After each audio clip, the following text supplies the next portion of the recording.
We're standing here at the heart of the monastery. We're incredibly fortunate in Durham because we have the most complete medieval monastic buildings anywhere in Britain. Durham Cathedral was founded as a Benedictine monastery. This had a big influence upon the way that the cathedral developed.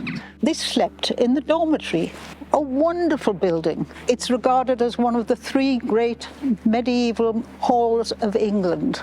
There were at least 8 services every day, and the first one took place at midnight, so the monks had to rise up from their dormitory and in pitch darkness go down to church. As well as engaging in worship, the monks would devote their time to daily study.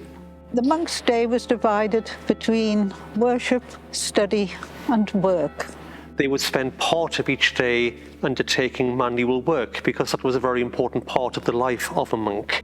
They had little desks that they sat at, and they had cupboards behind where they kept their books. And of course some of them would do wonderful work in relation to manuscripts. A couple of little things that might amuse you about monks: they didn't wear knickers.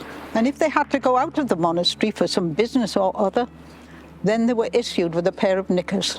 You might be surprised to know that we had some naughty monks in Durham. At least one monk actually killed another monk in an argument, and he was put in the prison. When they went for their meals, they'd wash their hands in this place that's really called the lavatorium, but let's call it the wash basin. They only had a bath once a year. When the monks had washed their hands down in the cloister, they came up the steps and they came into this, which was the refectory. And they sat at these very tables and they ate in silence. They had a very complicated sign system if they wanted the salt to be passed and so on. The great kitchen, it's a magnificent place. But if you'd gone in there in monastic times, it would be incredibly noisy. Just imagine coming in and seeing all these people rushing round. They're preparing meals for 300 people. The smoke is going up through that hole. Oh, it must have been quite a sight.